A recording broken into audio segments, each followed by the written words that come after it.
The local government issue, I think, is an important one because at least from what I've been hearing about Keadilan and DAP, they're looking at trying to mobilize EXCO members from within the communities. That's important. You have to start pushing that line. There are also other initiatives like resident voter monitor groups. I think the People's Parliament is suggesting that voters now organize themselves and start monitoring the particular assemblyman that they voted in, either a state or the parliamentarian that they voted in. So there's a lot that you can do, but I think most fundamentally, I think each of you here today should go back and try to convince 10 people that you know that if they didn't vote for the opposition, they should reconsider their position.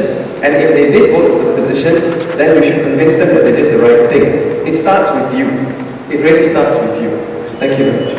Of course, registration of voters. So try and get 10 people to register as voters as well for the next election.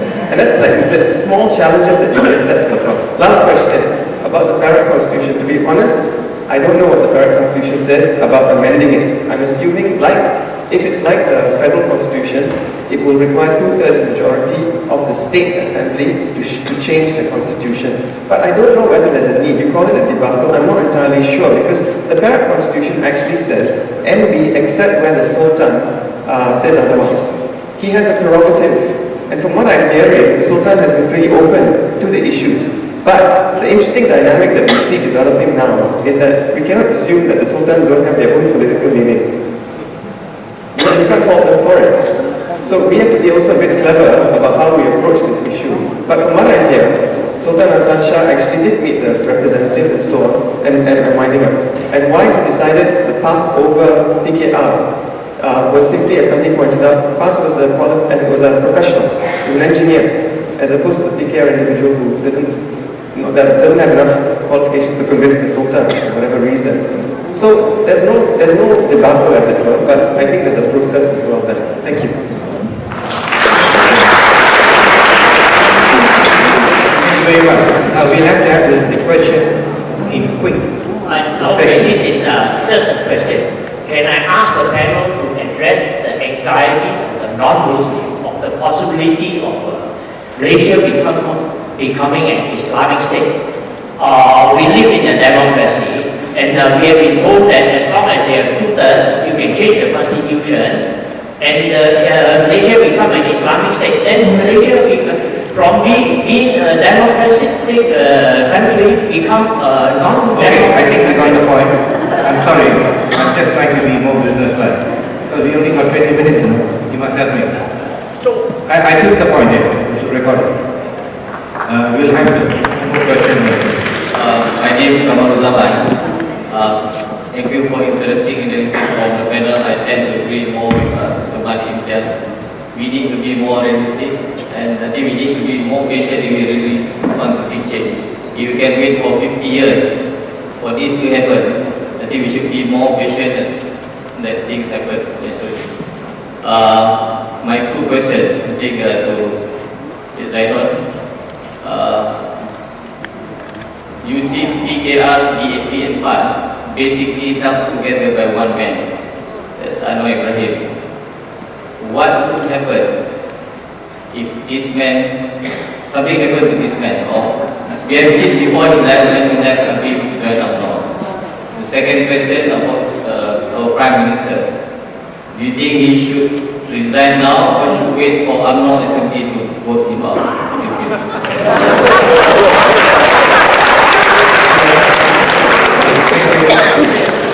Yes, go ahead. My name is Sean, I'm a communications consultant and writer, freelance writer. Two things. In BN guys, I think it's the media which is doing it for them and the BN themselves. So the question I wanted to raise was about affirmative action. History has shown throughout the world that race-based affirmative actions always fail.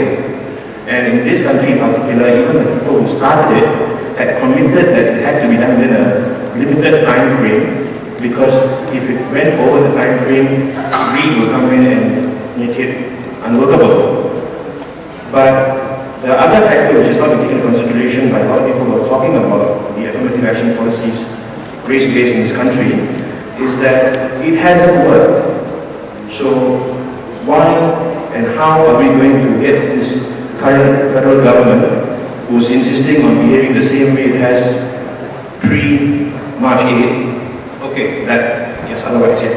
Thank you very much. You know, I've been very brisk. I'm sorry. I apologize. Thank you very much. The last two questions, and then we have Dr. Jensen. Yeah, my name is Fahmi Fadil. I'm a writer and a co-director of Artist Proactive.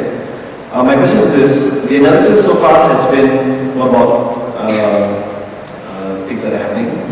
One of the things that I think brought up by the Elections Commission in their preliminary report is the high voter turnout among the young people, young registered voters.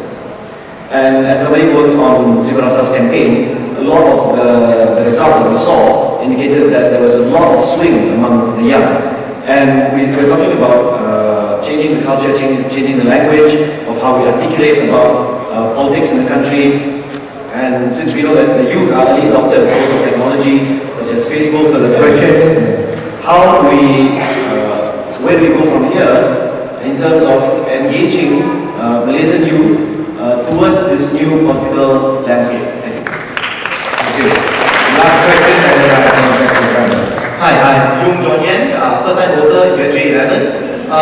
First, my question is basically, as we know, the reason why most of the non-Malay parties went out is because in Parliament they are unable to, vote according to conscience. They're supposed to toe the party line. But to avoid this from happening in the future, do you think it's actually possible that the Parliament can enact some kind of law to make it illegal for them to take disciplinary action against people who vote according to the conscience and stand up for justice in Parliament instead of going the party line? Thank you.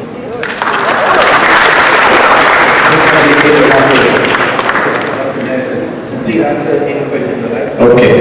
I thought I will respond to two. One is the issue of the affirmative action and the NDP. I know for those of us now, as we reflect on it, especially among the non-Malays and sizable sections of the Malay, we always tend to focus on the negative aspects. But one would have to look at the circumstances in which the policy was instituted, the fundamental principles to it. And as Tansri pointed out to us, if you take the theme of poverty, it's actually been effective because it reduced poverty from a population of over 15% to less than 5% of the households today. In terms of restructuring society, one would have to confess that the Malay community was predominantly rural, had very little access to education, professional services. If you saw a Malay gentleman driving a Mercedes-Benz, it often is a caricature of Mat, who was a driver. Situations have changed drastically, and part of that was the aggressive state intervention to operate in a market framework. Now, the good parts also have abuses, and I think it is the abuses that people are concerned with, that there needs to be change. It is the exploitation of those benefits by a particular few section of the Malay community who have taken on the contracts, the perks, the APs and other things that ordinary Malays across board have difficulties. Its impact on the non-Malay communities, and these have to change as more focused target approaches and more transparent approaches. So some form of affirmative action that cuts across race and religion is still needed for marginal sections. And there are sizable number of such groups like the Orang Aslis in Semenanjung, sections of the Indian community, the Penang community, sizable number of Bumiputras in Sabah and Sarawak, who without which will not be able to compete with mainstream communities in urban areas. So elements of that needs to be there, but this needs to be coupled with what I'm calling, which is my second point, the politicians must present themselves post this election as being multiracial, multi-religious, just and fair. And I think this is where the check on the opposition leader stands out. I know Penang got Indian Deputy Chief Minister.